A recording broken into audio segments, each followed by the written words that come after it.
chess can be sometimes full with hidden nuances, which makes the difference in every game.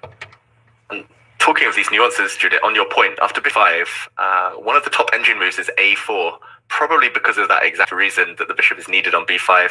And also, I guess, on bishop takes a4, the knight in c5 will hit that bishop regularly. And now the computer wants to drop back to c6 and argue that in a lot of these variations, the a4 pawn is hanging in the endgame at the end of a line, and it's better to kind of insert a4, so rather than play bishop c6 immediately, which is also apparently a decent move, but this is a better version for black just because a4 is weak in the long term. It's crazy the detail that the players are going to and the engines, like you said, are capable of nowadays. Yeah, this is why beneath the surface, it's a big question. How much do we humans understand behind some of the ideas? And this is why the engine can always pull us into some tricks, because we don't only look at the engine's best move, but we also hook to the evaluation, right? And it can happen that you say, okay, it's equal, it's 0, 0, 0. Okay, I will find something at the board, right? And then you can get surprises. So what do we see here? Queen f3, which was also played after a long thought, and bishop b2. Brave move. Mm-hmm. So, okay, there's a few things we should mention. Well, it looked like he was reaching for his rook. That would be odd. But I was going to say rook to b1 is one of the first candidate moves, but I think black answers that very strongly with queen takes d3. And after queen takes, it's not the fact that the rook's ahead, it's more the fact that the knight is dropping. And black is doing very well at the end here. So rook b1 we can rule out. Knight takes c5 and bishop takes c5 look like the other main candidate moves. David, sorry, you're saying we can rule it out, but is Sindarov ruling it out? It feels like he really wants to touch that rook. It's now the second time that he's reaching for the rook. Is he missing something in that line, or is it a different rook move that he wants to play? What am I missing? Rook b1, queen takes d3. Rook e2? No, he's going to play rook b1, black's better. That would be a huge shock. Surely not. He really wants a rook move. Are we going to see rook to b1, which is not the best move for white? Wow. What? And it's on the board. A mistake by Sindarov.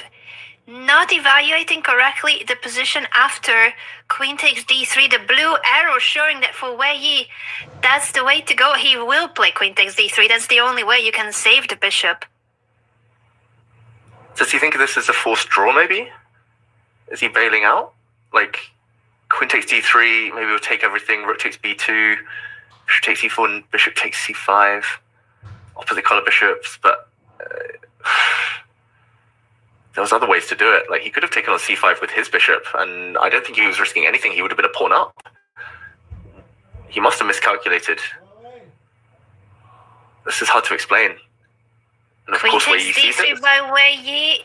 This could be troublesome for the 19-year-old with the white pieces here. Sindarov might have miscalculated. He is trying to go for a forcing line, but at the end of this forcing line, it could very well be that black will have some chances to push.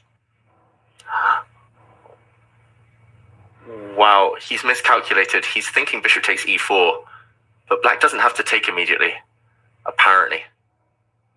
Wow. Rook takes f4 according to the computer is better for black, but that's an easy one to miss in calculation. White is up a piece, and the best move for black is to not take the knight just yet, but capture the pawn on f4. But why is it better for black? Rook f4, knight c5, rook g4 check, bishop g3. Mm-hmm. If we could bring our analysis board up for that position, maybe that will answer what Sindarov missed and what is it that the way he needs to find a piece sacrifice. He needs to not take the knight, but capture the pawn, and in case of knight takes c5, rook takes g4 check, and that's where the trouble begins. The king cannot go to h1 because then you take the rook for free, and if that's the case, white will have to block on g3 with the bishop then bishop takes f1, king takes, and the other rook comes into the game with a check on f8. It's still not fully over, but it seems to be a better position for black. A rook and 2 pawns fighting against 2 of white's minor I would go pieces. to g2. Mm-hmm. G2. b6. 6. No, this is no risk for black. Like, I think he. And that rook I think this is f5. playable. Yeah. Put the rook on f5. Play h5. Pawn majorities on both king side and queen side. If there's one rook trade, black wins. Okay, knight d7. d7. Rook f5. f5. Rook e2. Rook e2. Very important. I understand that the computer says it's clear advantage, but it's not so easy. From It's practice certainly pro still a aspect. game, but it's a 2 possible result position for WEI, which is quite a difference from what we had a few moves ago, where Sindarov had a comfortable position, and now he's going for this forcing line. He must have missed rook takes f4. Like, that's a move that's easy to miss. You calculate this line and you go, of course, black's move is bishop takes e4, and that's opposite colored bishops. Shouldn't be any issue for white after capturing the pawn on c5. Equal material, opposite colored bishops, not much to see here. But he must have missed that black can go for this rook takes f4, temporary piece sacrifice, where both the knight and the rook of white are still hanging. Yeah. And when you saw that calculation, like he's pausing because he is calculating those lines, and his calculation is really precise. He senses this moment. I think he will take on f4 after some thought. Yeah, I think the calculation's quite easy here. It's just a judgment call. It's like, it must be slightly tempting. You take on e4, within 10 minutes you shake hands, it's a draw. You've held very easily with black. You only had one long think, really. You prepared really well. Tomorrow you get white.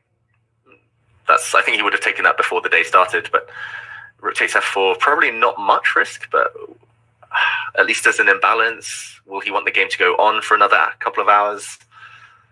What do you think, Judith? What type of mood is he in? Is he going to be ambitious? Probably still not winning that endgame, maybe just a tiny advantage. But the problem is that it's not only about what he wishes. It's also something what you have to do. I mean, maybe his wish is to, draw was a great result before the game started. At the same time, you can take your chances, right? And this actually we've seen in the match between Gukash and Dengliran in the World Championship match, where Dengliran had several times the opportunity to play on in a one-way endgame. And actually he chose to play he was happy beforehand the game to make a draw. So even that he had an opportunity to play on, he just said, no, this is what was my plan and I agree to a draw. I would be surprised if WEI would decide this way, that he takes the knight and then goes for the different color bishop and says, okay, this was my work for today. I would be very surprised if he's not deciding to go rook f4 and go on. Yeah, I'm trying to read him. Like, he did look very surprised when this whole line was played. He kind of widened his eyes. He was like, wait, you're allowing me rook takes f4. But now, body language would seem to me, he's like, it's not that special after all. Maybe it's not worth the extra. Yeah, and how much you trust your opponent, and how much do you trust yourself? Yeah. That's always been my weakness, trusting myself. But trusting the opponent, I think that's natural at this level. You've got to call their bluff occasionally, though. Rook takes f4. I'm just so shocked. Like, Sindarov, if we go back just 3 moves, like, rook b1 was so unnecessary. If he wanted a draw, he could probably just take on c5, right? Like, black has to play bishop back to d4 check, I think, or I just don't really want to allow knight d6 if the black rook moves. I don't think black can take on d3, but like bishop d4 check, then you can at the very minimum just move. Like, probably black's the one fighting for a draw here. Yeah. I don't know. King g2.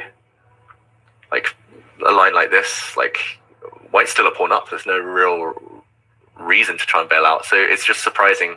I think Sindarov probably has missed rook takes f4. He probably just thought it was an immediate draw. Let's get out of here. But he could have played on in risk-free ways instead. Yeah. Rook takes f4. Okay, what do we... If we put it on the board one last time, like take on c5, check, block, take, maybe a check, and something like this. Sorry, king g2. Mm-hmm. How do we kind of... what kind of ratio do you think it is that black wins this? If we play 10 games from this position, do you think WEI is going to win this a majority of the time? One or two times only? Well, the thing is that the problem is for white, I think, that it's a great chance for black to win, and there is a chance for white to win only if black blunders. Mm-hmm. Seriously. Yep. Otherwise, I think, though I think it's not so easy for black to play either, because black has to play very precisely, avoiding all these unpleasant checks and blundering the rook. So probably the best thing is to move your rook to a4, move your rook to the other side. At the same time, you have to look after the 7th rank, but the rook on f5 stands incredibly well. That's a very powerful rook. Cuts the king, looks to the other side, potentially rook a5, cuts the knight as much as possible, getting ready if he has to go back, rook f7. Yeah, so everything is ready. But it's not so easy to convert it, I think. Mm-hmm. It's by far not so easy. You go b5, you go a5. Okay, you try to make a passed pawn. Of course, that's the road to victory, right? But white can find safety with his king on h3 maybe for some time, and somehow play with the rook and knight. I think these are very long 8.5 minutes for Sindarov, by the way, because your opponent is not taking the knight that you calculated that as the main thing to do here for black. So he clearly already knows that WEI is considering alternatives, and that's when it hits you that you missed something in your calculation, and you might have to be defending a really unpleasant endgame. So for Sindarov to be waiting for WEI's decision here, it must be really nerve-wracking. But I'm sorry, if we go to rook f4, knight c5, rook g4, bishop g3, takes, if in this position black does not play rook f8 but plays b6, isn't it giving away the advantage with knight d7? Because the rook cannot get active from a8. I'm just trying to figure out what could Sindarov missed, or maybe he just misjudged the evaluation. Because after knight d7, maybe it can easily be okay for white, because white is more active. So maybe the rook f8 check was underestimated or missed. I think this is a very important intermediate move before playing b6. Well, yeah, king here and b6. Yeah, and I think he just assumed it was a draw. I think he just thought the game was over, wanted to get back to his room. You thought he was not even considering rook f4? Yeah, I think... Like, I've prepared these long lines before, and sometimes my opponent finds the right ideas, then I just think, okay, computer said 0.0, I'll find a way to force a draw. We're done. Like, you found all the best moves. Like, well done on the memory test. Let's go again tomorrow. I think that's just his mindset. I think he's probably seen it now. Probably he'll come back to the board and play quickly and act confident, because that's what he has to do. The psychological games. Big decision for WEI whether he will just go for the near immediate draw in the opposite colored bishop endgame, or will he want to push by playing rook takes f4? He clearly sees the move and he's just assessing how his chances are, whether to play or not. While in the other game, we do have a couple of moves as well. This is the game, Sindarov versus WEI, for the first place. But the World Cup this year gives 3 spots for the candidates tournament, meaning that the match between Esipenko and Yakubboev also has really high stakes. And it's looking good so far for Esipenko if we bring back our 2-board view, perhaps to take a look as well on how things have progressed since we left it a few moves ago. Black has managed to castle since, and there was a trade of pieces with the knight of white retreating to g3, offering a bishop trade on f3. Mm-hmm. Yeah, it's interesting that Esipenko, he didn't really want to allow a bishop for knight exchange. He thought the knight was more powerful maybe than the light squared bishop. He still wants to attack, but it does feel like Yakubboev still has some questions to answer. Black. But does Esipenko really wants to attack? How? Yeah, knight back on e4. I don't know. I was wondering if f5 is possible with black or not.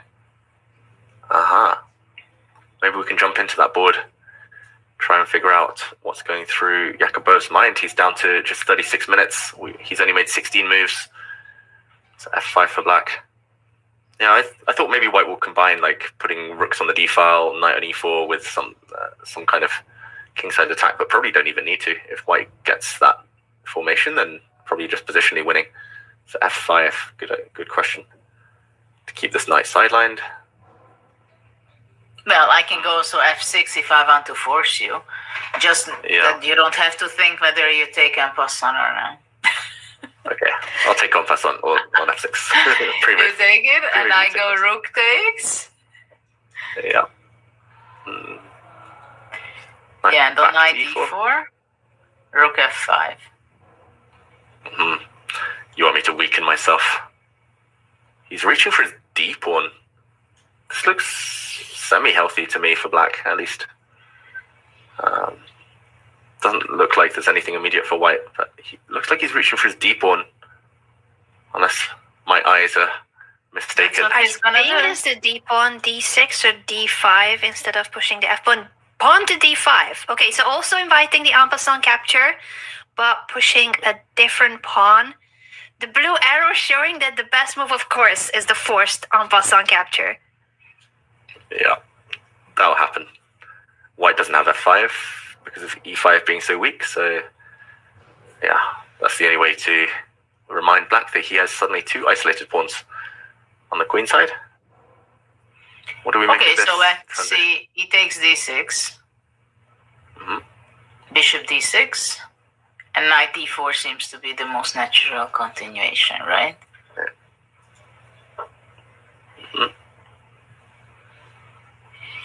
And I'm wondering what black has in mind. Because c5 is hanging. Knight e7 maybe? Then rook d1. Rook d1, yeah. Rook a Then d8 rook d a bit loose. only move. Yeah.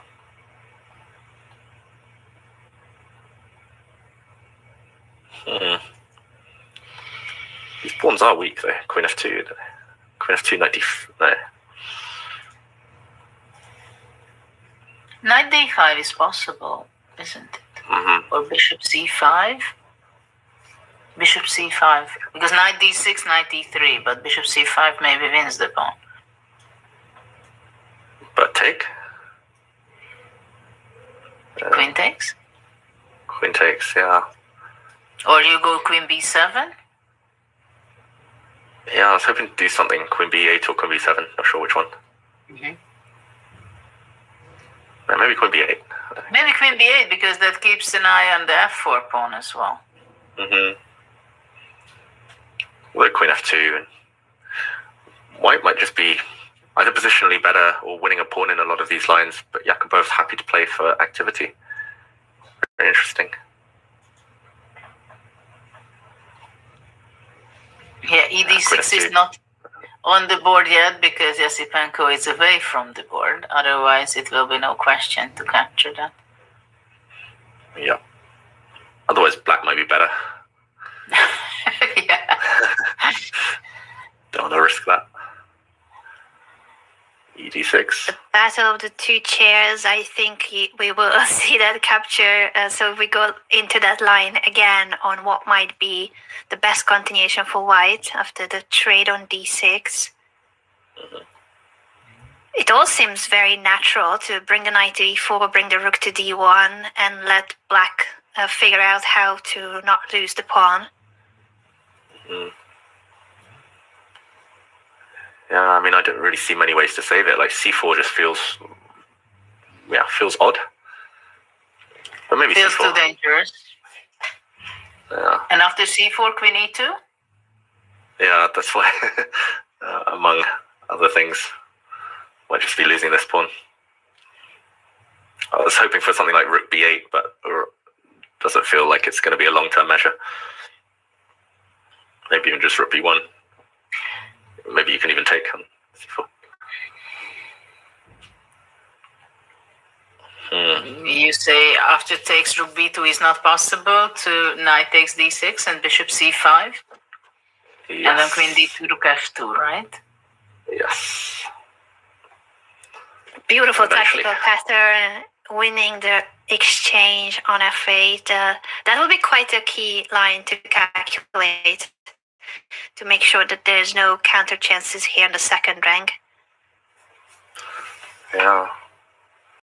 Okay, let's make predictions. It's 4 minutes. He's just sat down. How long will it take him to play on? 2 minutes? 2 more? I'm guessing two more minutes. Yeah. Because he has a lot of time, 56 minutes. So he's sitting there and being patient because it's a long classical game at a time advantage. I think he will spend a few minutes here. What do you think, Judith? Well, decisions are very important right now in this stage of the event, as we see. I think he has to decide within 2 minutes, in order to, I mean, it would be not a good sign if he would be thinking more. But we have news in the other game. Look what happened. What was the decision for black? Ooh. I knew it. Oh, we do need to catch up on the decision there because he had a big moment whether he wanted to sacrifice temporarily a piece and capture on f4 with his rook, which would have led to a quite promising endgame for him. But instead, he assessed his chances maybe not as high as we thought.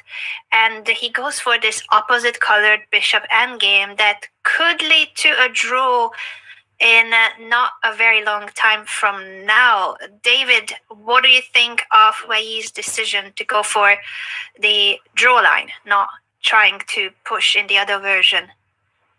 Yeah, I'm not surprised. I was trying to read his body language before, and although he got excited for a second, I think he calmed down and realized, okay, it's an advantage, but it's not decisive or anything. And like he looks like, I don't want to speculate, but he does look a bit on the tired side. Maybe he just wants to get out of here. As we mentioned, a draw with black is always a decent result in knockout chess. There's nothing wrong with it. He's never worse here ever with black. Precisely 0 losing chances, I think. And he's still a bit more active. He's still got the outside pass pawn, so maybe he believes he can play this one out till move 30. And at the very minimum, it will be a draw anyway. Quick day, long day of rest, prep with white.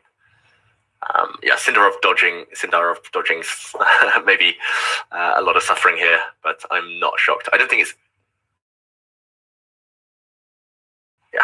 the worst thing in the world for WEI. Probably the other line he could have played on, and it would have been a 5-6 hour game, and maybe a draw anyway. So, Judith, are you disappointed in WEI, or do you think it's understandable? Well, I think it's understandable for him, because if he judges this position that actually here he can torture Sindarov for quite a bit, I think it is a very nice thing in a mini match that with black you're pressing. And in this position, at first it seems definitely black is more active. I mean, black has both of his rooks on the C and D open file. The bishop on E4, it seems to be the same as the E5, but because of the active rooks, it seems like a much better attacker right now for black. And white rooks are far, far, far away. It's more of a dream to get to the 7th rank. At the same time, for black can get to d3 with the rook. Black has a majority of pawns on the queen side. I mean, I can visualize at some point black plays king f7, plays h5, and creating some more weaknesses in the white camp. So I think it can be very dangerous for white with inaccurate play. And for psychological reasons, it is clear that black is playing for two results. Maybe not so big chance to win, but it's not funny to play this kind of position for an attacker, for playing it your first game with white for Sindarov. It's not a fun story for him. And the psychological element is also very important, not only the objectivity of the position. And I know that, okay, black was clearly better after the decision rook f4, which we discussed before we switched boards. But it's also true that, again, the engine shows that it's advantage. We understand that it's advantage for black because rook 2 pawns versus 1 bishop and knight, it's better. At the same time, you have your risk of blundering. And as we've seen with Esipenko, he did blunder. Okay, it was a shortening time control, but when you end up in hour 5 and 6 with such a stress level, it can happen. Okay, maybe it's not the right approach, but it can happen. And they are already experienced players to that. So I'm not blaming WEI to make this decision, because it was not a winning alternative for him. It was just objectively a better position. But here psychologically he can press much more. That's a great point, Judith, that he's not playing this to make a quick draw. He's playing this because it's safe and he can still press. And white will need to precisely defend. How should white defend David? Do you have any suggestions for Sindarov here, who is now thinking what to do after rook to d8? Yeah, it's definitely not easy. Like, the longer I look at it, the more I think I would be very unhappy here with white. And that's why I'm kind of less disappointed in WEI's decision not to play rook takes f4 than I am in Sindarov's position, where he played rook b1. I think rook b1 is just a terrible move earlier. Psychologically, showing negativity, he just wants to get out of there with a draw. Objectively, it had something wrong with it. And practically, now he's just suffering for the rest of the game, rather than playing a pawn up, position of strength, probably equal anyway. To answer your question, Anna, I think I would want to do something with like rook e1, maybe king on f2, just to block any like rook d3s with rook e3. Maybe if I trade off one set of rooks, I'm not sure how much that helps, but I think I would breathe a bit of a sigh of relief if the white king is active at least. Yeah, if there's one open file, then even if black somehow wins the a2 pawn, if white gets an active rook on the 7th rank, then big counterplay. So I'd probably start with something like probably rook e1, king f2, then might be rook d3. So maybe rook e1, king f2. If I get the opportunity, then I'll run with my king forward, maybe. But yeah, I think at least set up the blockade first. The rook on f1. Would you like to too early? David, would you like to run king f2, king g3, h4, g5, or that's only in my head? That was also in my head. Probably h6 will block off king g5, unfortunately, but yeah. It was in my head too. Tilburg 91, king f2. Yes. But that was a winning plan, not an escaping plan. True. Yeah, I don't see anything active to do. Like, I think f5 probably, I mean, it might just lose something immediately after bishop d3, but although there's rook f4 there, nah, f5 just can't be good. So just, I think, has to play more conservatively here. Are you sure? I don't know. About f5? Or?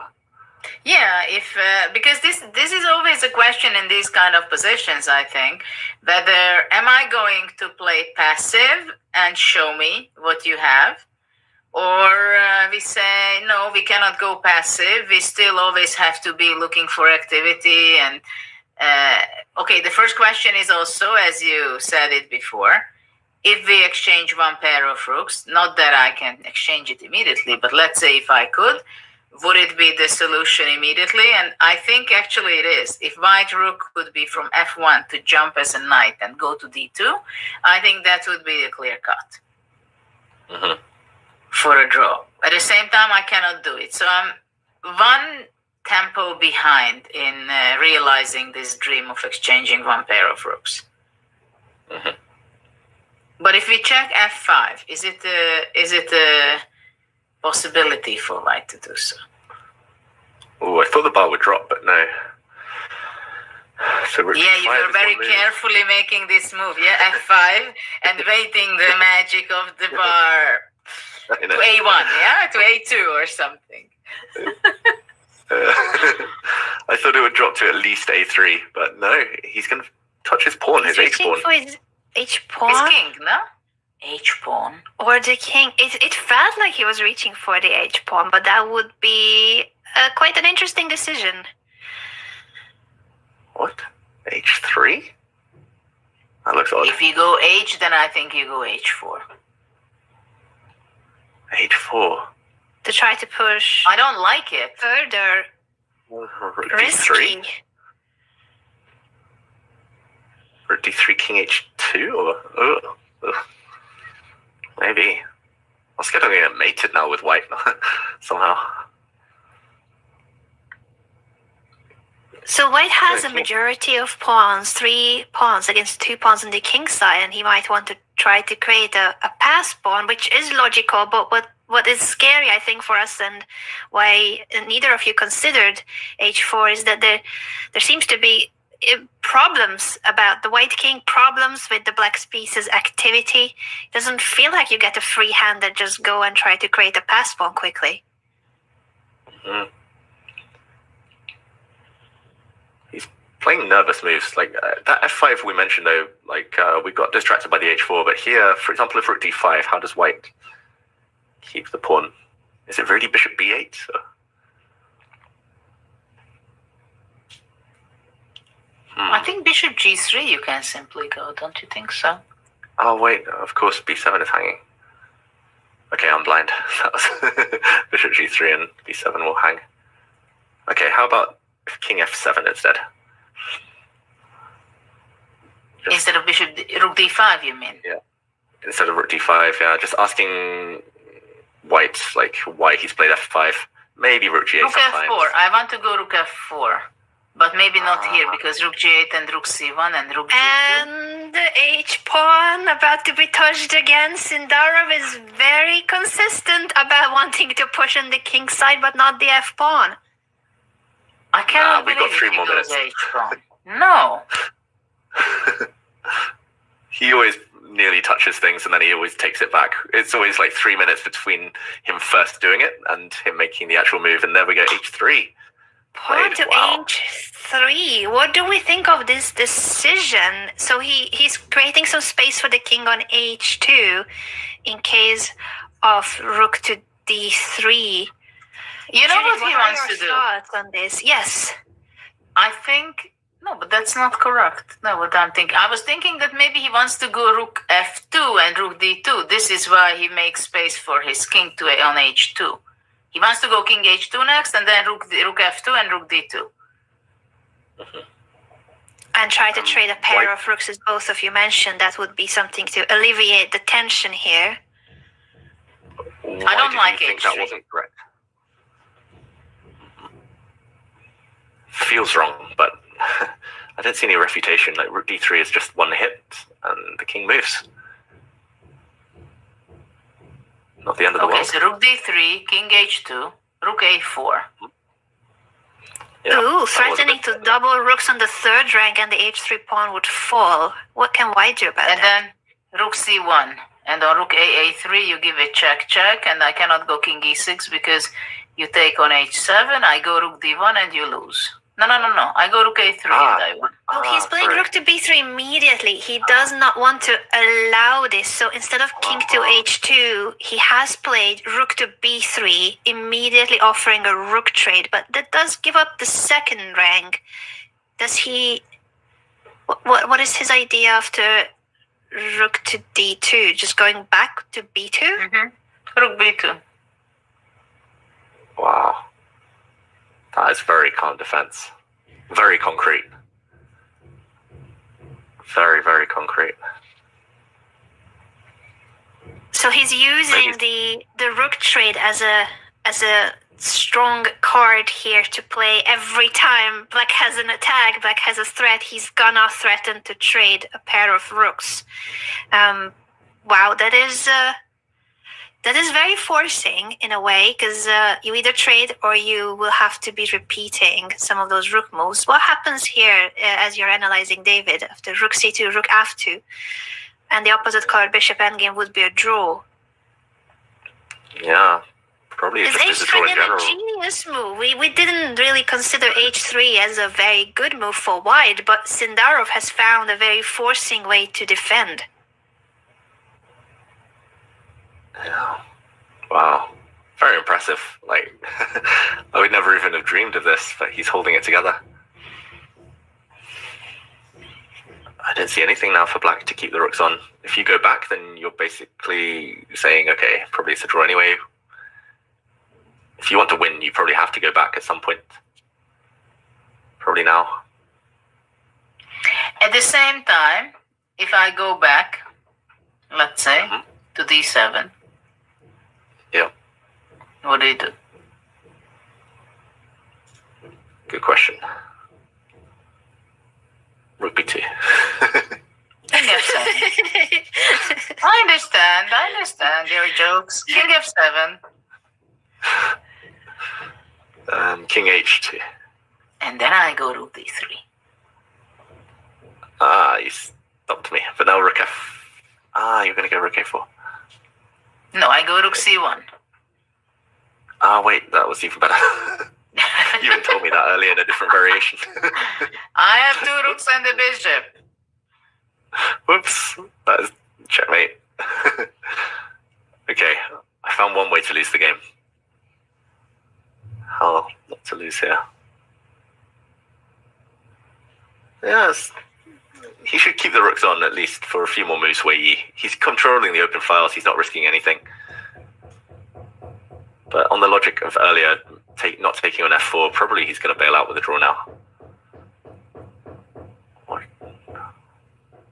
You think he's going to be just exchanging the rooks and rook c2 and simplify and go home, prepare for his second game? I have a feeling. He might. What about rook? I think because of the mini-match situation that you both already described, this is the first game with the black pieces. A draw is not a bad result in a mini-match, and then prepare for that white game and push with the white pieces. Unless he still sees some spark in the position after retreating with the rook and keeping the rooks on the board. But that was an interesting line. Please don't stop. Rook b3 takes rook b4. Rook d1? No. I'm not sure you go rook d1, you know? Maybe you go rook e1. Rook e1. Okay. Bishop. That's clever first. And then bishop d5. Maybe then. And then rook d1. One of the options. Yeah. And now, oof. One of these. Well, maybe rook d7 even better. Yeah, rook d7. And keep it rook g7, rook h7, and keep the king cut off. Yeah, this is way too high risk. Now well, it's black risking, right? Yeah, exactly. So you won't take on b3. Well, he can take on b3 and go rook c2. Oh, yeah. But also rook d1. No, I go rook d1, I play for a win. You're laughing. I would do that. Why not? No. I know you would. And I'd be scared. And you would suddenly switch. I would. Especially if the white king gets to g3, one sets the rook off the board. Okay, let's dream further. The king gets to g5. Yeah. It won't stop there. Okay. So a lot of ideas for white we have found. Is there anything that we can find for black? He probably, if he wants to play on, he will keep the rook on the d file to avoid risking his chances of getting worse. Rook to d7 and king f7, the ideas that you analyzed, Judith and David. Is Is it something where you might see some sparks? He might see that keeping the tension, keeping the game going can benefit him? Or will he take the practical decision of going for a draw? What's your prediction, Judith? And then, of course, David, I want to hear your prediction too. Hard question, because if you play on, you should have some idea as well, because just making moves, it's not going to help you by any means. So, of course, if he wants to simplify the position, go for a draw, he goes rook d2. He goes rook d2, rook b2, rook d3. Or takes on b2 and rook c2. Or he just goes back rook d7. But answering your question, I would go rook d7 in his place. Just try a little longer. Yeah, and I agree. I would probably play rook d7. Unless I'm in the World Cup final and I'm really, really tired, then maybe I'll play rook d2. David, you're the best. It's the best ever answer in such a situation. I will take it. I will tell that it's your patent, but it's the best ever answer. Wow. Thank you. Just trying to put myself in his shoes. So Anna, what do you take of these answers? What's your take on it? I think David has convinced me that if I were to play the finals at the World Cup, hypothetically, I might go for the draw, save some energy, and prepare for my game with the white pieces, because there's not much left to play for in this end game. And he might be regretting his decision of not going for rook takes f4. We don't know what he saw there. That seemed like it was the best chance for Black if he wanted to try. To go for that endgame where he would have had a rook fighting against two minor pieces, but it was a rook and two pawns against two minor pieces of white. So it's interesting that he didn't go for that decision. He felt like he had some chances here, but h3, rook b3, such a precise defense by Sindarov. I would not be surprised if we see a draw in this game with maybe the rook move, rook d2, rook d3, the repetition of moves. If WEI wants to make a draw, he can do that in several ways, but that would be one of them. Or just trade both rooks in the line with rook d2, rook b2, and rook c2. Definitely something that WEI is considering is whether to play on or not. That's why he's thinking.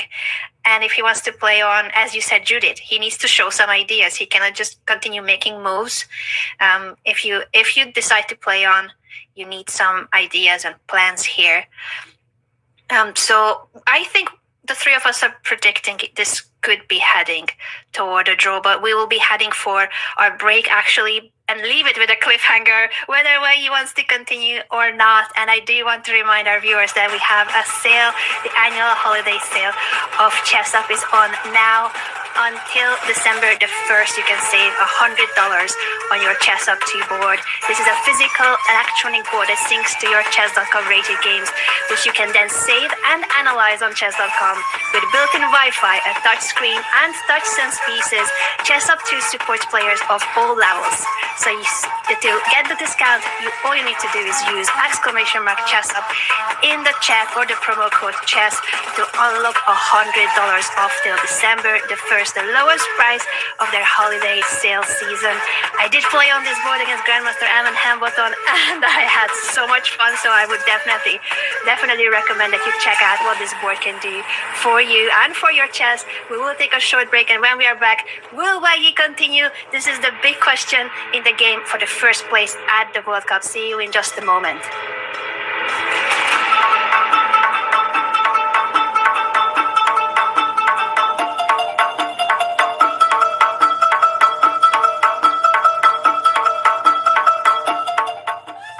Has this ever happened to you? Oh, shoot! Another mouse slip. What about this? Oh, well, holy bishops en passant. I think I'm getting carpal tunnel. If only there was a way to play online chess with a real-life board. What if I told you you can with Chess Up 2? That's right. With Chess Up 2, you can now play over the board online. Wow, Simply connect your chess.com account to our state-of-the-art Chess Up 2 and get a game started. Every time you move, our revolutionary board will transmit the data online directly to your opponent. And as soon as they move, squares will light up, signifying which piece is going where. Well, shucks. This Hikaru guy seems pretty good. With Chess Up 2, mouse slips and sore wrists are a thing of the past. My carpal tunnel is gone. Well, this sure is fun. I'm playing online against my new friend Hikaru. Who needs a family?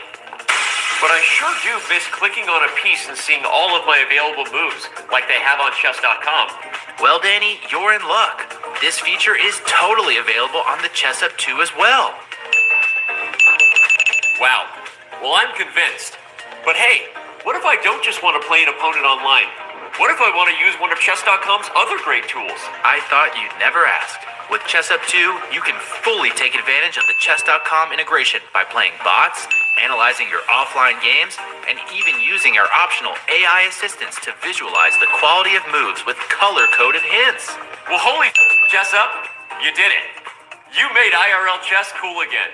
You got it, Danny. And how do you know my name? Play chess today on the board of tomorrow. We have some ChatGPT questions, Okay. which you can read and then, show to the camera. All right, thank you. You have been at the top of the chess world for many years. What has kept you motivated to continue pushing for excellence, even achieving so much? I am a very curious person, and I just want to know and want to see what happens. I am enjoying the game of chess a lot, especially the freestyle chess. And I am a person who accepts my drawbacks as a chess player, and I want to learn and improve. And that's what actually keeps me going. You have faced against some of the strongest players of your generation. Who has been the most difficult opponent for you, and why? The most difficult opponent for me, I had many difficult opponents, but definitely Magnus is one of the difficult opponents because he's a fierce opponent. He's not a person who is satisfied with having like an easy game. He wants to fight in every single game, and that has been educational and also very interesting. Another tough opponent for me has been traditionally Vladimir Kramnik because, well, it's just in the openings, he was giving me nightmares. It was always difficult to play against him. Your matchups with Magnus Carlsen have been intense. What do you consider the biggest challenge when facing him, and how do you mentally prepare for such high-level encounters? I'm always excited to play against him. So even though, I haven't been too successful on facing him, but I've got some. I managed to win some games. I think our score in classical chess is, I think he won 18 and I won 8, or I don't know, something similar, yes. So it's pretty embarrassing, but I still want it because I enjoy challenge. The way I was preparing, I think intense battles require, when you feel your opponent is here to play very intensely and challenge you, you just need to kind of be relaxed and just get away from the emotional point of it. Because of course it's unpleasant. Throughout the years you're playing, everybody gives you respect, and here's a guy who wants to beat you. And if you let it go into your mind, it's going to be tough, to challenge it. So yeah, whenever I relaxed against Magnus, I think I played well.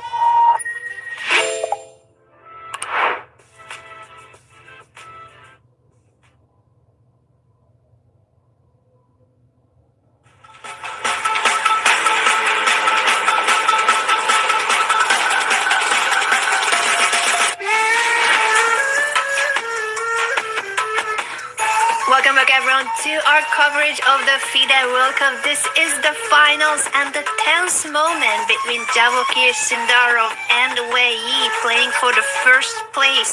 WEI had a big decision to make earlier on when a rook was lifted to the third rank, offering a trade of pieces. And what we see right now on the board, I think, is something we need to dive into, because at the moment, the Chinese Grandmaster is down a rook. But this is just a temporary situation, isn't it, David? That's right. He's found a flashy way to force a draw, probably from a position of strength. It looks like it's going to be an opposite color bishop endgame, maybe black being a pawn up. But we'll do a quick action replay. We left it after rook to b3. I'm a bit ashamed of myself that I didn't suggest rook c2. I can't believe it either. Very briefly. Yeah, we should have seen that, Judith, right? After rook c2, rook takes rook, check, king moves, rook takes pawn, discover check. And I don't think white can move forward with the king without allowing another check. And there we see the bar drop, because black can now keep the rooks on the board. And this is a huge advantage now for black. Extra pawn, big trouble with the a pawn as well. So probably white has to throw one of the rooks in the way. But sorry, David, what about rook g3, rook ff3? It's also okay. Yeah. In this position, yes. Yeah. Okay. Oh, in that position, sorry. If king moves, king h1, rook g3, rook ff3. Then I take on h. No, I don't. But bishop takes, maybe, to keep the rooks on the board, right? King h2. Check. And I can't escape?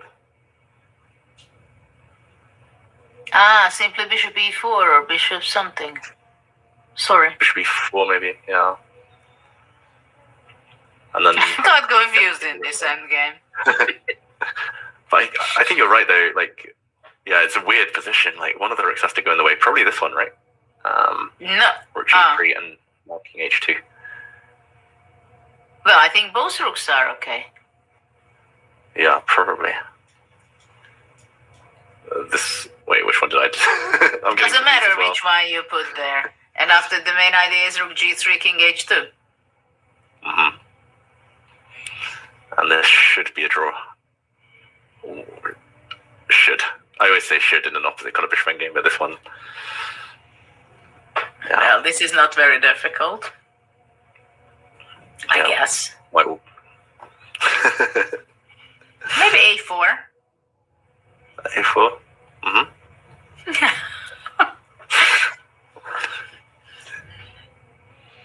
So black would be up a pawn, but with the opposite colored bishops on the board, this is a very likely draw.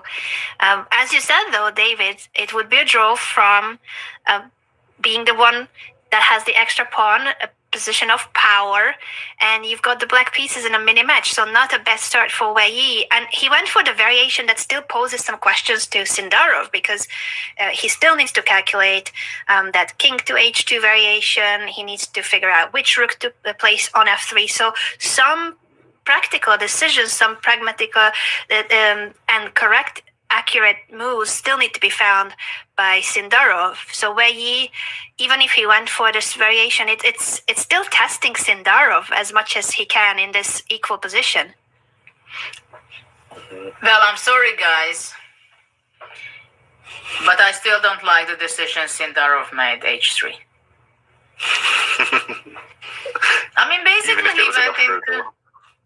Yeah, but okay, you're really saying that I'm begging for a draw.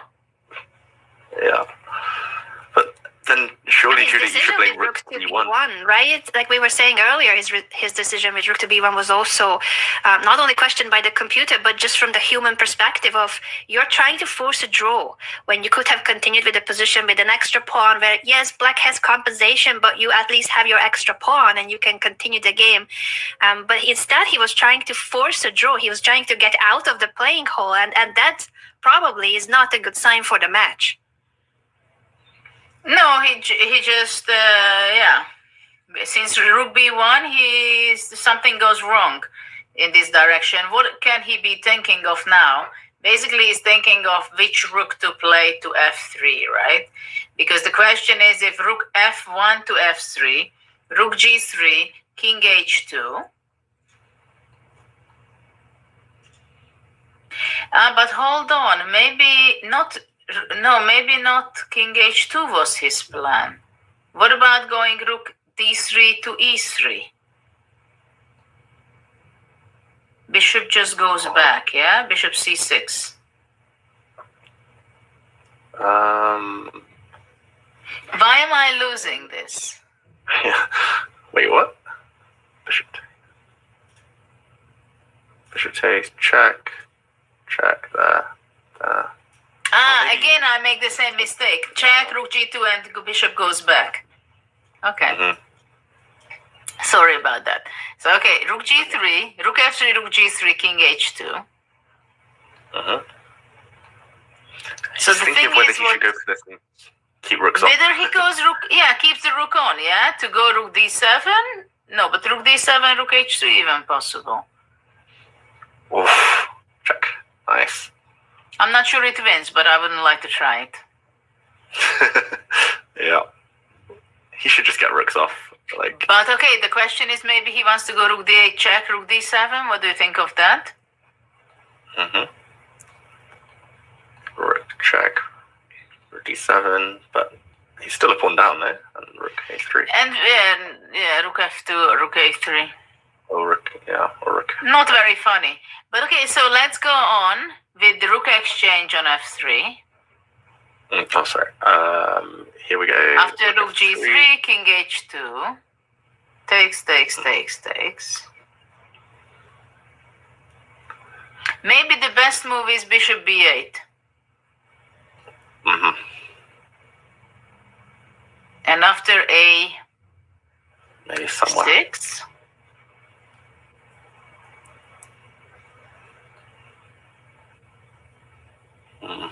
It's not obvious your that A4. it's a draw. I'm sorry. Yeah. How about your a4 in this position? I quite like this one. My problem with a4 was that you can go any way b6. b6.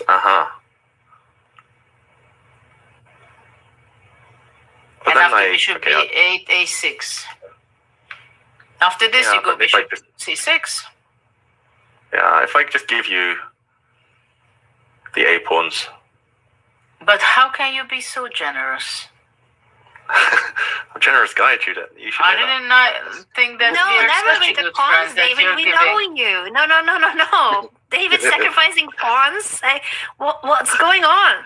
No. I don't know what happened, but you can do the same thing without the a7 pawn, right? But Don't surely be so it's still fine. generous, I think. Okay. But why not? Okay, good. I just No, wanna you're show a you. very nice guy. You give all the pawns you have on the board, and then I shouldn't complain. You're right. Don't complain when they give you presents. King f7, king e6. Oh, now I got to be a bit careful. I'll play h4. Oh, I'm King gonna get scared now. f5. King f5. But even if my point, I'm just trying to show that my point here. You want to is, give like, all the other pawns also. King g4 I want to give takes. up everything. No. How can this be not? That's why you're so generous. Told you, Judith. That's the reason. David, do you want to elaborate on your plan on why you have been so generous? Why this is a draw, even if you take everything off of the board on the king side? Yeah, because it's the wrong color. The a pawns promote on a dark square, light square bishop. So even here, like, you can play bishop takes g5 forward and just give up your bishop as long as you eliminate the whole whole king side, king in the corner. More than enough for the draw. Sorry, I was forcing us towards that line, but I just wanted to show why. No, you're It's absolutely very right. instructive. Yeah, very instructive. Bishop and 2 extra pawns for black would not be enough because of that theoretical draw. There's a lot of things to consider here for Sindarov. And he has been thinking for already over 10 minutes. So this is a good practical chance for WEI, at least when it comes to this pressure and tension. Judith, I see you have an idea. Let's analyze what you wanted to say there. Yeah, I have one more question because David was so generous. Let us see if he's generous in my other line also, because there he will not be so generous, I think. Rook f3, rook at g3, king takes, a4, and after a4 I go b6, Mm-hmm. and after you go a5 or king g3, whatever, a5, b5. Yeah, here I was a bit more worried, but a6, b4. Yeah. Ah, No, b4, fine. bishop d6. No, no. B4, bishop D4, No. B3, king F2, bishop B5, king E3, take. Yeah. Oh wait, I'm hanging the H pawn. Oh, I don't know. Yeah, the race we're calculating is something like this. White can't go and take. But the question is whether I can run my king over now. Bishop b5. King here, Takes. take. King Bishop c8. here. Bishop C8. How is this? This wasn't my The plan. engine Judith. is This the engine is still on your side. I just don't understand exactly why. Probably because no, you can just simply go h4, and you're going to H4. be holding up the king, the 2 pawns, and the bishop on the other side. You're just holding up the other side. King c3, and then you put bishop on f6, bishop d8, bishop g5, and I cannot do anything, I think. King here, bishop G5, king here. Let's say white waits, but Yeah. there'll come a time. Oh my god, this is just a draw, isn't it? Rook d to f3 has been the choice of Sindarov. Yeah. If that line is a draw, then anything is a draw in the rook and pawning and the bishop endgame, which is good news. So he blocked. Yeah. But it's interesting that he was thinking so long. It was unexpected to me because actually every way you get to the same position. Yeah. I think he's just trying to work This out is- exactly how to place his pawns here. So maybe he will not even play a4. Maybe he just plays a3 and goes with the king to the other side. So this is the bishop endgame that Judith and David have been analyzing in depth, and how it is still a bit tricky for white to hold up a pawn for WEI, but opposite colored bishops usually gives very good drawing chances for the defender.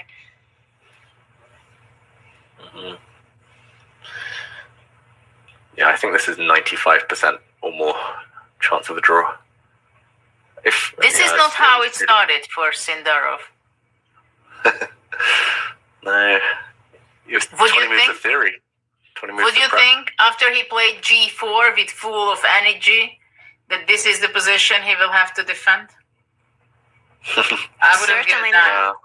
Yeah. No, he must have been really nervous because the decision when he played rook to b1 to try to force a draw, he had so many other moves that he could have played to keep the tension, but he could not. He wanted to release the tension, and that's why he's now slightly worse in this endgame that should be a draw, but he's the one who has to decide precisely. Yeah, he'll hold the draw. Like as Judith said, if the king side all holds together, even without the white king, then anything should be fine. King G3. Yes, but penpies H3, count, you know? Still, like king g3, bishop d5. Let's say he does not want to give the a2 pawn and goes a3. Let's see what he plays. Ponder for your original idea, Judith, to try to make sure that black's pawns cannot advance easily on the queen side. Yeah. And the idea is to play a5, bishop d4, and totally block those pawns on dart squares. So that's why we're looking at this b6 move. But suddenly, will he be forced into one of those variations where he is down the a and b pawns? And I mean, that was the scariest. Well, of he all. can force, but he can force to have b5 pawn, and then that's only one pawn. Costs a few tempi So- to do that. Well, yeah.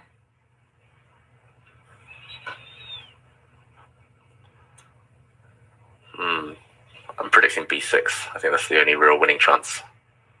Just to force white to spend a few tempi with the bishop if he really wants to force the trades, the exchanges off the board. Maybe we go to the two board split, because this one should be a draw. We'll see how WEI tries to put pressure. We'll No, this is a clear draw. Sorry to interrupt.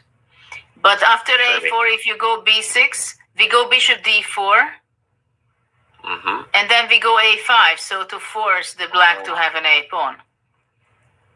b6. Bishop d4, and then a5 takes, and then we get what you did. The only thing is that I can even take on a7. Yeah. The white king is a bit further away. So then we don't waste time of taking on a7. Stealing my ideas, Judith. Yeah, I'm learning fast. Bishop somewhere. Start running with the king into the corner. King e6, king e3. Yeah. King f5, I don't know, h4 or something. Yeah, the bar's dropping, but I think it's still draw. We could be heading in that direction. And as you said, David, there has been a lot of action on the other board as well. So this game is for the first place at the World Cup, but the other match matters too, because there's still one more qualification spot to the 2026 Candidates Tournament, and that will go to either Andrei Esipenko or Nodirbek Yakubboev. If we catch up with the action, maybe just a quick action replay, David, on how have the pieces traded off so quickly. We had a very full of pieces middle game with the forced en passant, of course. Yeah, we left it just after the en passant. Quick action replay. Black playing d5. That was captured. Takes, and we were mostly looking at knight to e4, but f5 was played. Yeah, I was also going to suggest this earlier, but I was curious what would happen after bishop takes knight. We actually found out the answer. Queens came off the board. Takes, and c4 was played. Esipenko didn't play rook f4, which I was maybe expecting. Instead, he took on e6. He took rooks off the board. Wow, he really wants to simplify everything. Rook to d1. Only white can win, but has he left himself with enough ammunition to do that?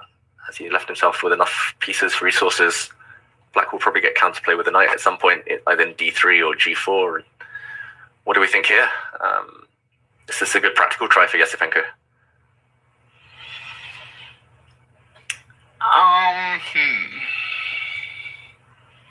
I don't like what he did because black is at. You like it?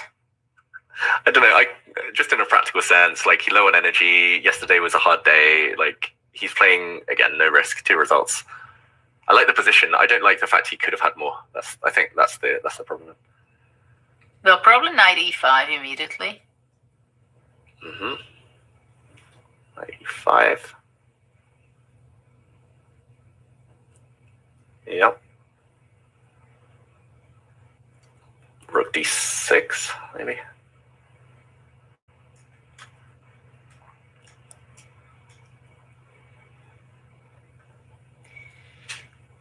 Yeah. Trying to force you to decide. Probably knight d3 or rook b8. Maybe rook b8. It feels like at least in case of knight d3, white can use that moment to push the b pawn because of undermining the knight. So rook b8 seems to be necessary. Yeah, that's a good point, Anna. Like the right way round, because now rook takes pawn, then knight d3, or knight g4.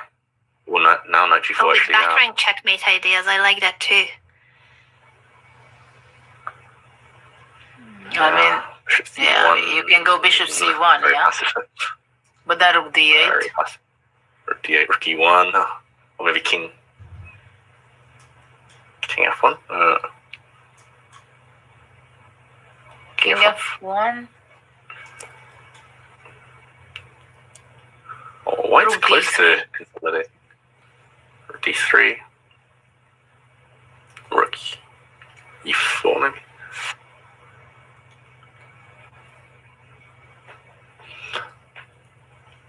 It's not so easy to calculate for black.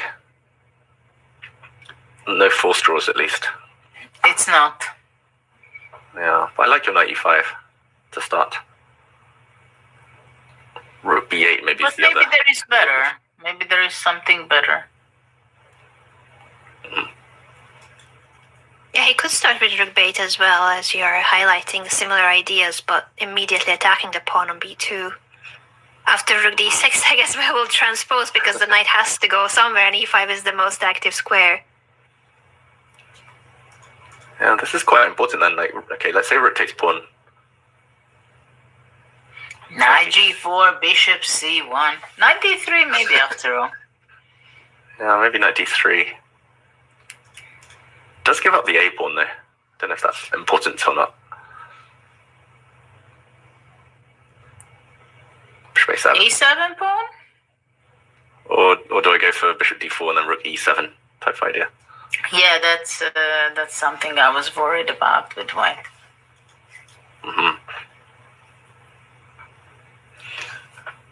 I think this is unpleasant, with 17 minutes, 16 minutes now for black. I think he's getting a bit nervous. I agree with you that it still is plenty of ways in which black can go wrong, and with the time advantage on Esipenko's side, as well as it is black who has to find really precise and accurate moves, and it's not that easy. None of those lines were leading to anything that straightforward. I think he will go for these ideas because what else can he do? Black has to play actively, otherwise what do you have to show for losing a pawn or two? Rook d6 is a threat. If the knight moves away, the a7 pawn falls as well. So there is no way that black can hold on to those pawns. All you have is activity. He has to go for those ideas. Talking about activity, can I try to play rook c8 now? Ooh, Or is very it active. effective? Rook c8, and if I go That's to the rook d7, d7. no.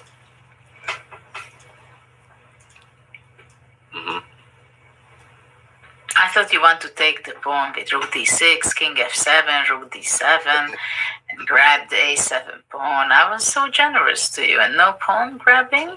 What happened, David? I've changed my ways after I realized I could sacrifice 3 pawns and hold a opposite color bishop again. Until you wanted rook a8. Yeah, or even to play e5. Maybe, Oh, wow. I don't know. Looking for compensation, but maybe it's too optimistic, I think.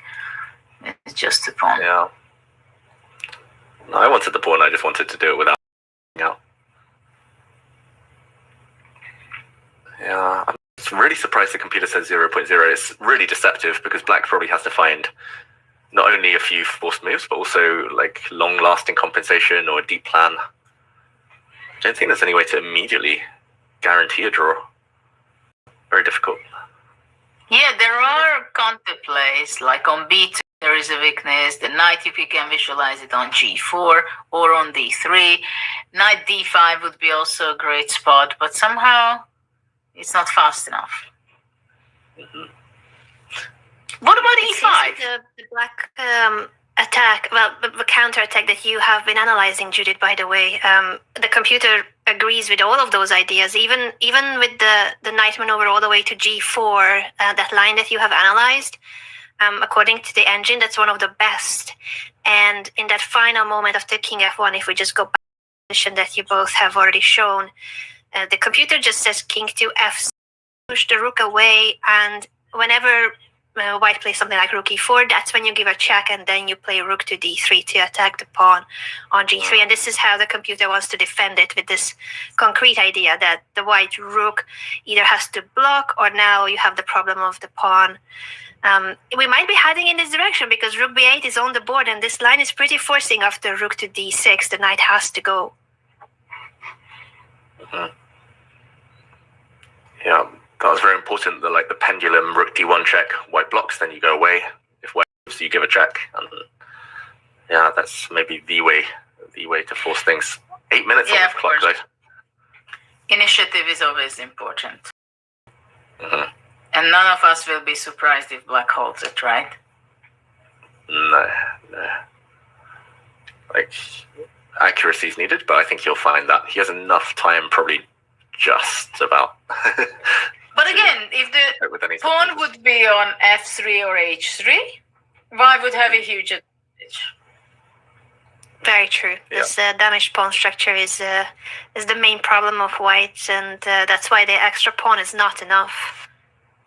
Mhm. There, extra pawn, yes, indeed. Yeah, it's not even about the fact they're doubled. It's just they don't take away squares from the black knight.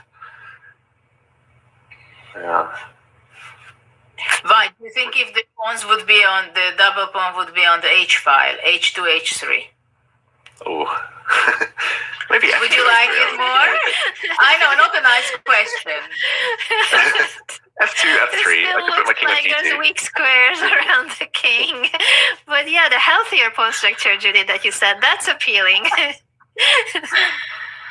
No, because David said it's only about the squares, he said. So why not to have double pawn on h2 and h3? If you give me F2 and F4, then I think I'm winning. Take away squares. No, not easy. Probably a draw now. What do we think about Esipenko's choices? It feels a bit like WEI, where WEI was like doing the minimum, could have gone a bit more ambitious. It feels like Esipenko's just been happy to exchange. Keep a bit of time on the clock, and yeah, maybe he's been losing some of his advantage with every exchange there's been. And it's a very tough spot to be in with these mini matches. Any inaccuracy can cost you the game and can cost you the match. And they are playing for the one remaining qualification spot to the candidates tournament. I think it shows, and the fatigue. It's just right on cue. Esipenko with the yawn. They have been playing for 3 weeks now. This tournament is so brutal and so long. He blundered the rook yesterday because of the fatigue against WEI in the tie breaks. It just goes to show how difficult it is to make it all the way in the World Cup. Such a long, such a brutal format, and we see more mistakes than usual, and also decisions that are more on the safe side. It's interesting. I don't know what you guys think about it, but I think in chess, in professional chess, it's not very common to have a mental trainer, mental coach. We always hear about the professional chess advisor. At the same time, we don't hear about the psychological advisor. What do you think? Very few players work with psychologists, or in case of Gukesh, I think he did work with a guru in India as well as Pragnananda, but it's not common. You are right. It is not common at all, and it is a mind sport. You would think that it's very important too, to have a life coach, a psychologist, someone that can help you with the psychological side of chess. David, you know a lot of top players. You talk to them. You know the insights of their problems. They debate with themselves their inner fights. What do you think was the reason that I hear very, very few people who are working during the tournament, also not before the tournament, but also during the tournament, they don't have such a people to work with? Yeah, that's a good question. Like, you're right. I've struggled myself during tournaments. I've spoken to lots of friends. I've worked with people during tournaments who were up and down. Like, one mistake in a game, they'd be beating themselves up. I once got a call at 4 a.m. in the morning from someone who had a huge game the next day, but he couldn't get over the fact he'd blundered in a winning position and it slipped to a draw. And he was so upset. And yeah, like, in hindsight, like, I don't know why I didn't suggest, you should speak to someone, or I don't know why I never did it myself. It was only when Gukesh and others started doing it recently that I was like, wait, of course, like, that's the most obvious thing in the world. Other sports are so professional now. Chess is more professional than ever. But still, I don't know, maybe it's a stigma. Like, chess players, we're proud. We think we can do it on the board. We're often control freaks, like, on and off the chessboard. We want to be like, okay, I'm in control. I know how to deal with this. I'm so experienced. I've been in this position 100 times. But yeah, I think do you think it's because I also talk with people and I speak with not such a strong players, and that I know that some of them, they have such a help, but their chess is not such a high level. So the question is whether do they feel like, I know, of course, like the the old guys, my competitors like Galfand and all those guys, or Peter, for example, Waco, he also said, well, he doesn't believe that they can add so much. That are we afraid of sharing our thoughts with some professional and not allowing them to help, or we just or they just think that, well, they cannot help anyway. What do they understand about chess? Mm-hmm. I think both of those. Like I actually ended up speaking to someone last year, and that was after trying to find someone for a while, but I was like, oh, they don't understand. They were trying to make analogies with other sports that they'd worked with, and I was like, it's totally different. That's a team sport. That's totally like there's no similarities here. But then I did speak to someone who does know a little bit of chess, not like super high level, but that helped a lot. So I think there is skepticism, old school way of thinking. There's probably no right or wrong. Some people need it, some people don't. It will help some people. Some people it might just trigger them more. And yeah, it's hard to say. And what do you think? I have another question. What do you think? How much players would benefit from learning more about themselves, to know yourself better course? Oh, I think a lot. I think self-awareness is mostly good. You don't want it to be to the extent where, like, you know your own weaknesses and that's all you can think about. Like, I'm like, oh, I hate these open, wild, chaotic positions. I got to steer clear. But I don't know, Anna. It's a tough question, right? I think in general, it shouldn't be a bad thing to know more about your own preferences, your own strengths and weaknesses. Yeah, but I'm not talking. Agree. Yeah, and that self-awareness, I think, would be helpful in chess. It's very helpful in life too. And you are right. Not many top players work with coaches. We've been confirmed by our team, of course, that Gukesh did work during the World Championship match with the mentality coach of the Indian cricket team, Paddy Upton. And maybe this will start something that more and more top players will think of. That we are heading for this forcing line. I think, Judith, your question, by the way, is a really important one, and it could be changing how chess players view this topic, and also to train their mindset, to train their approach, and how to deal with some of those moments that, for instance, Esipenko had to deal with by blundering his rook yesterday, and now he needs to play for the qualification spot to the candidates. Judith, since you asked us, I would love to know your thoughts on that too before we go back into the analysis of this position.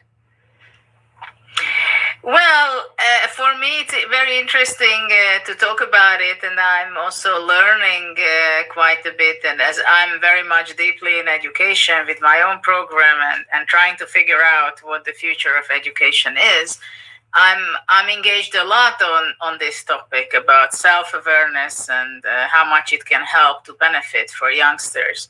And I believe that it can for chess players as well, to know yourself better and understand yourself better with what kind of decisions you're able to make. Of course, you have to work on yourself all the time, I believe. And I do believe that if I would be still a competitive player, then I think I would be thinking very strongly to work on my self-awareness. And also, just the other day, I was telling my husband that if I would be still professional, I would be also learning body language. Interesting. On what you can tell from the opponent's posture, the way they are thinking. Not many players do that. You have pointed out two fields where top players could still make big improvements if they wanted to go in that direction, if it's not something that would suit them. What do you think of the body language of the players here, by the way, and this line that we have analyzed where white will end up being a pawn up, but black is very active? I think generally of course, chess players, both of you also, of course, you could always understand some of the body language of your opponent, right? But it's by experience, by the moves, right? But if you think about when I listen presentations and talks and speaking with experts, body language is a much deeper, and there are so many obvious things about our own body language and about our opponents or who you're negotiating with or dealing or talking, that you can just, even if you just understand the very basic things of how your opponent feels like, right? Comfortable, nervous, doubtful, whatever. There are very basic things which would help, I think, everyone to understand. And also, if you understand those, you can also maybe give different impression by yourself or working on yourself and do better. So I think, generally speaking, in chess it's important, but also if you zoom out from professional chess as a human being to grow yourself, it is important. So for me, it's all these things are very interesting to develop, because I mean, if I was really much focused from a very young age on chess, and obviously 30 years ago, I was not even thinking or hearing about these things. So it's only now that I'm exploring these, but I think it's very interesting in your personal growth and your professional growth as well. 100%. Everyone's so good now. Like, the margins are so small. You need any 0.1% advantage over your opponent. Like the World Cup, we've seen all these top 2700s kind of fall early. My theory is that some of them were quite tired. They played so much this year, so many tournaments, like non-stop, barely any breaks. And like some of the players, they have support networks. We've seen Sindarov's brother, his coach and everything, but they've kind of acted as unofficial, probably mental coaches, like getting them motivated, keeping them calm, going for walks with them. Like probably they can double as chess seconds, family members, mental coaches. But I think it's really important. And it's no coincidence that you often see the biggest jumps in players like at lower levels once they start to become more aware of what types of positions they want, what they enjoy, what they want to avoid, like self-awareness. Yeah, it's I think it's really, really important. Well, I was very fortunate simply to have my sisters and that I had that support in my career, that it was not something very conscious. It just simply happened to be that way, that I had two older sisters who were more experienced. They were playing more tournaments ahead of me, and I just got that support. And but it was nothing scientific, right? But it was just a natural way of growing up for me. But there are so many things that you can do it based on scientific research and also by experience. And while we are discussing these really important topics, we do have some important moves to discuss on our other board as well. The bishop endgame between Sindarov and WEI. It's an extra pawn for the Chinese grandmaster. Doesn't seem to be a way through. Oftentimes opposite colored bishop endgames are a draw, and that's for the reason that we see on the board that white has a blockade on the dark squares on the king side, and the white king has marched all the way to the queen side. Let's check in with the last couple of moves, David, on how we got here, and is there any further ways for WEI to try? Can he push? Yeah, very quick action replay. We left it after a4, and we saw both kings improve. White played this move a5. This is what Judith was saying earlier, basically forcing one of the black pawns to trade off. If black doesn't play that now, then might never be a chance. The white bishop will happily block the queen side now. The white king will keep the king side safe. So we did see WEI push, meaning he had a pass pawn, but one is normally not enough in these opposite color bishop games. And it's a plan that Judith also mentioned earlier, that actually the bishop holds the pawns nice and safely while the king does the work on the other side of the board. And to catch up here, I think any time black's king comes forward, there's bishop g5 to defend. If black ever plays h6, then white's bishop can just go to g7 and remind black that now you've got a pawn on a dark square. So we'll see most likely a handshake any moment now. Reading the body language as an expert here, I'm going to say WEI doesn't believe he's going to win. But you trick us, because it's not only the body language. The thing is that you're an expert yourself and you understand that there is no way that he can win. I had to try. And the we go. That was a great try, David, and you have called it. Judith has called it. This is a draw in the first game of the finals between Sindarov and WEI. Tomorrow they will be back with opposite colors. So WEI, comfortable draw with the black pieces, and he will have the white pieces tomorrow to try and push in the classical game. David, your call on how this game went from the preparation of Sindarov that started well, but then WEI having the upper hand. Yeah, very impressive preparation from both sides. Sindarov to play a novelty quite early, sacrificing a piece that wasn't taken.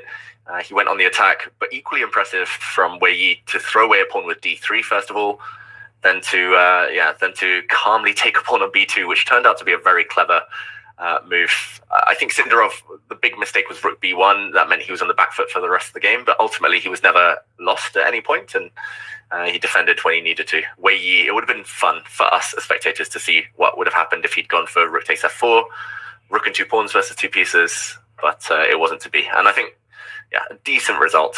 We'll start again tomorrow. WEI will have white, but whether that's enough is a big question. I think a fair result to start off that final. Fair results indeed, and we still have, of course, the other game on the way. This is for the third place, but the third place is very precious this year at the World Cup because there's still a qualification spot for the candidates tournament. We could highlight, by the way, that has never been the case. It's all 2 spots from the World Cup, but this year there is no qualification for the runner-up of the World Championship match. That has been taken away, surprisingly, by FIDE, and giving an extra spot from the World Cup to the candidates tournament. Judith, how do you see that change, that the runner-up no longer gets a qualification to the candidates? Well, it changes quite a bit of being stable for the runner-up. In some ways, he should have received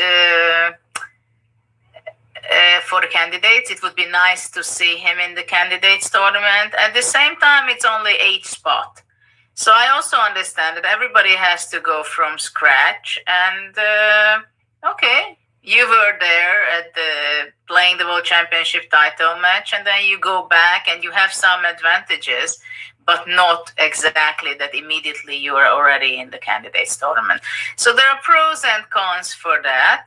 It's very hard to develop a very correct and sound and perfect system. As we see continuously, very clearly, the players are very smart and they pinpoint very directly why the system is not so good. And as we've seen Nakamura playing before, we've seen Firuza, that they just did everything according to the rules, but they made for themselves much simpler to be part of the candidates tournament. So it's not so easy to figure out the best way, though I can say that I like very much the candidates tournament format, that whoever wins the event will be the challenger for the World Championship match. David, I wanted to ask you the same question. I think Judith has broken it down perfectly. But when it comes to the candidates and the path to the candidates, would you have any suggestions for improvement? What would be, you think, a fair system? I know it's really hard and it's just so confusing. Really hard to explain it to the audience as well on how do you make it to the candidates tournament? Yeah, I mean, these 8 spots, I like the idea of a FIDE circuit, but I think they should be then FIDE tournaments or tournaments that are kind of declared as circuit tournaments before the year begins. Often a tournament springs up last minute and it's suddenly given those FIDE circuit points and others don't get the opportunity. It might be a round robin tournament that are invitationals only, and those get FIDE circuit points over others. I think the FIDE circuit for me is the biggest problem. I quite like the challenger spot. Like maybe there could be like a minimum activity requirement. So Ding could get a spot in the candidates, for example, but would have to play enough over the course of 2 years. I think same for the rating spot. Like there was a 40-game requirement. Hikaru, of course, has met that. But maybe if you want to avoid any rating manipulation questions, then there should be an average rating of opponents or some quantifier for that. But in general, I like the fact it's a meritocracy and they're trying to say, okay, you have to win your spot there through a knockout or like the World Cup or through a Grand Swiss. I think 3 in the World Cup is a lot. Like, I'm not sure I would have done that if it were me choosing. But then again, it's out of our control. FIDE knows best. FIDE gives and they take. I mean, Ding, I guess he was slightly fortunate to qualify for the World Championship title. So the fact he's not going to be in the candidates this time, it's all swings and roundabouts in the end. It all balances out. Yeah, it's an interesting system, and there certainly is room for improvement. But the players are taking the rules as they can. They are not the ones making up the rules, and Hikaru is also playing by the rules to get the qualification spot for the rating requirement, and that was the case, of course, with Firouzja as well. So we can't complain about the players. We can probably continue complaining about the format, and hopefully there will be overall improvements in the world of chess. But for now, this game is for that one remaining qualification spot from the World Cup, and Esipenko, with the extra pawn, is trying to get something out of this endgame where Black's activity is compensating for the lack of the pawn. If we go back into this position in analysis mode, the rook has retreated now to e2. How should Black proceed? Judith, how do you see this endgame? Well, right now, rook e2 was the last move, so White is ready to play after rook d1 check to go back to e1. Now the question is, I think, for Black, whether is he ready to go rook d3 immediately, or does Black want to include rook d1 check first, and after that rook d3 attacking the g3 pawn? And then the question is for White, that probably he would be going, well, either repeating moves by playing rook e4, maybe that's an option for White, or to go bishop f4 and try to hold on his g3 pawn. So let's say rook d3 immediately. I mean, it seems like Black will have rook d2. Maybe. I want to get the rooks off or get active. I think this is why he went rook e2 rather than rook e4 or rook e1. That's the trick, yeah? Suddenly...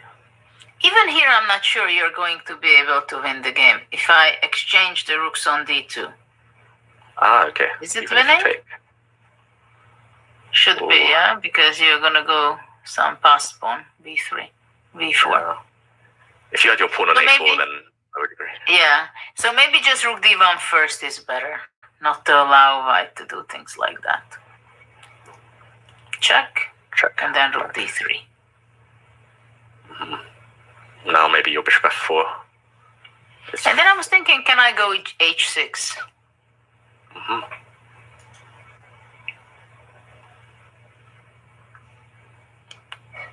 King e2 or rook e4.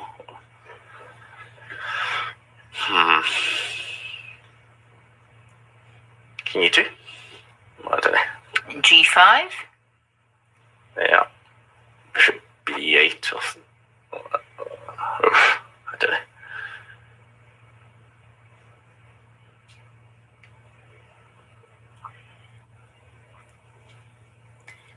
Maybe this feels a bit odd with my bishop. I thought I was going rook d1, but then rook e3 check is always annoying. So. On rook e3, you go king d2. Yes. Rook d3, king c1. Yes. And who did it benefit that your king is on c1 instead of e2? This is the question. So what happens if I keep your queen on king on e2, but then you're threatening with rook f1, rook f3, I think. If I go, let's say... By the way, So can maybe- I go rook d7? Yeah, maybe you go around now. Yeah. Getting trapped. Oh dear. Oh, yeah. Your bishop is in trouble.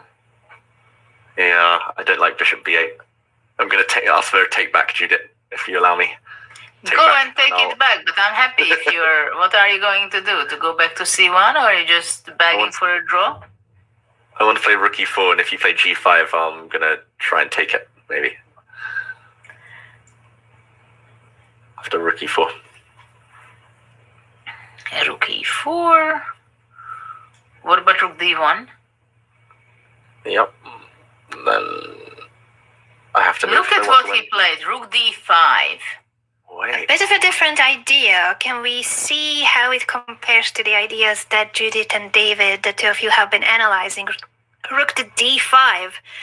Potential rook lift through the fifth rank over to the king side. That would be checkmate. Rook h5, rook h1. Not a bad idea, to threaten checkmate. Yeah. Unexpected. But what about this rook d2 idea we mentioned earlier? Try and get the rook active. Is he going rook h5 anyway?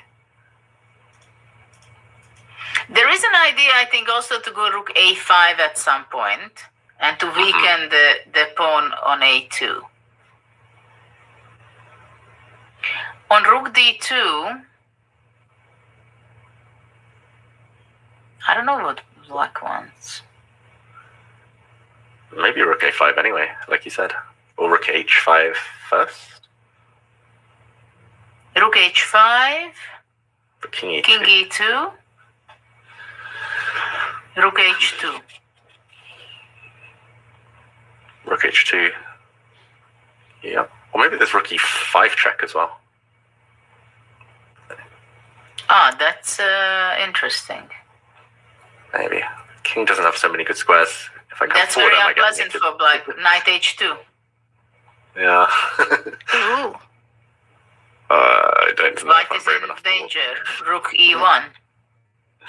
Yeah, rook e1, and then probably a draw. At the least, that would be a draw. Yeah, at the least. This could be his main idea, the forcing lines with the checks on the fifth rank, and the white king doesn't really have where to hide. Mhm. But don't forget, ladies and gentlemen, that black has 3 minutes. Very good point, Judith. This is move 29. He still needs to play 11 more moves to get an extra half an hour. So big time pressure and time trouble for Yakubboev in a very concrete line.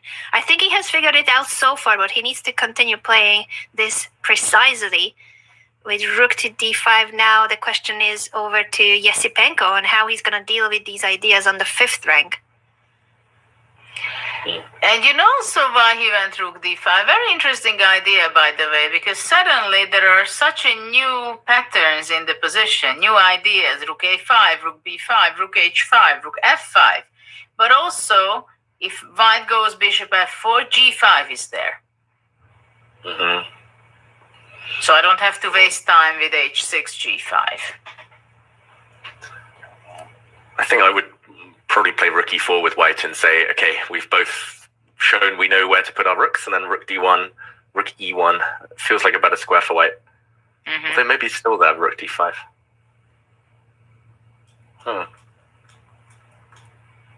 Maybe this is just a great square. We were so attracted to looking at this pawn on g3. Maybe it's more important to get access to other lines. I like rook d5. The more I look at it, the more I like it. Because it's a lot of new ideas behind it. Especially with the white rook on e2, you are right, David, that maybe for white it would be beneficial if he could repeat the position and get the rook at least on the back rank, so you have the e2 square for the king. But that might not happen, because after that check and rook e1, maybe black will decide, now I'm going rook to d3 and putting pressure on the g3 pawn. So several ideas for black to use the initiative and the activity of his pieces. It looks like Yakubboev is holding his ground, down a pawn, but very active pieces. Time trouble for him, but so far he has been defending very precisely. And I also think that it wouldn't be surprising if Esipenko at some point feels like he wants to bail out, because there are moments, some of the positions you analyzed, the white king was getting into too much trouble. So it's of course also that risk factor and assessing how much should he push here with the white pieces to not go too far. I agree. It's all in the body language. What does his body tell us? He doesn't look too happy. He doesn't think he's winning. Well, I think Yakubboev is very happy. looking at his body language. He's confident. Nodding He's a okay little with bit, his position. confident. Yeah, I agree. He does seem confident. He sees those ideas. He knows that he has a couple of those tools to keep the initiative here and compensate for the pawn. But for Esipenko, it's not easy to find a way to make progress. Mhm. You remember, guys, knight d6, f5, attack. Where is that? Very It's faint gone. memory of the attack that Esipenko could have had he gone for the more straightforward approach right after the opening. You are right, Judith, that was quite a missed chance for Andrei Esipenko, and he must have seen that line. He must have seen the move, but he assessed the more safe, more flexible approach as the better one for the match. Black is very active in this position. Black has everything to claim the full compensation for the pawn. I think the clock is the one thing that might stop Yakubboev if Esipenko can find a way to test him or force him to be accurate. But it feels like Black has so many options right now that probably. So what will Black do on King E1? King E1. Good question. Maybe even 95. knight E5, yeah? Yeah. Another D5 's more idea tempting. behind rook D5. But maybe if the white bishop gets a better Bishop square. E3 and bishop Yeah, D4 will be a good spot. And then the bar says no. Why not? But maybe there's just no good square for the king. Mm-hmm. King F1, maybe check. And then back to E5. And it's immediate problem for white. Maybe. Yeah. And if, bishop F2 doesn't feel right. But okay, King G1. No, I go King G1. You go rook E5, I go B3. Okay, B3. And waiting for you to fall into my trap. And you don't want to. But okay. Not yet. I'll wait. You want me to go knight C1? And rook F2. Whoops. Check. And then... and the rook blocks. But yeah, after B3, maybe King G6 or something. Or King E6, I'm not sure. Knight C1 now is my idea. Yeah, BC4, knight C1, rook C2. You take on G3. Yeah, there's also the question, like in this position, instead of rook E5, maybe I could go rook... Oh, sorry, maybe I'll do it here. Rook A5. You mentioned this is one of the other ideas. Mm-hmm. Judith. Now you can't play your beloved B3. Not very advised to do so, indeed. Can we show it on the board? It's still so pretty. It looks like white's king should be safe. This is just an endgame, right? You shouldn't get checkmated. Whoops. Yeah. The knight's just too strong. Let's Very checkmate strong. in the The knights are position. strong. It looks like if we were to have that position with the king on e1 and knight e5, the only way for white to keep the advantage is to push b3 immediately to undermine that future knight outpost. And if knight d3, king to d1, and claim that there is nothing going on with the discovered checks because the king will make it to c2 or you block depending on what black plays. That's a great trick. That's the trick. That's the trick that might catch out Yakubboev. That b3. So king e1 first. Knight e5 is maybe the most natural move. Oof. That would be a chance for Esipenko. If we end up in that variation, that's finally some chance for white. I'm going to give it one of these. Brilliant. Just allowing the discover check is so cool. Rook d2 to block. Knight f4, rook d2, and the g2 pawn cannot be taken because the knight will be trapped. Yeah. Goodbye, Mr. Knight. We'll find out what he plays. It's King E1. Might be heading in this direction. The king is on E1. So if black wants to go for the knight maneuver, which looks very logical, knight to E5, knight D3, there's a slight backlash with B3 being a really strong move if Esipenko finds it after knight to E5.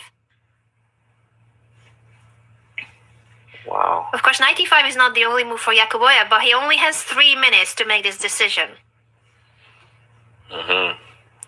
And yeah, it's difficult because like knight E5 actually stops the black rook ever coming to D3. Like normally B3 you want to meet with like rook D3 and then you go behind and take a pawn, or something along those lines.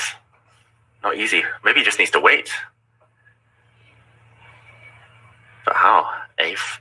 Oh, he's reaching going to play for the knight knight. E5. He's going for the straightforward line, but it might not be the best here for black. I think you're right, David, that he needs to wait. He needs to play something like into F6 and just sit on this position and not move the knight away. He has played knight to E5. It's not a blunder, but it does give white the chance to push B3, after which black's defense is no longer simple. It might not be enough anymore to hold.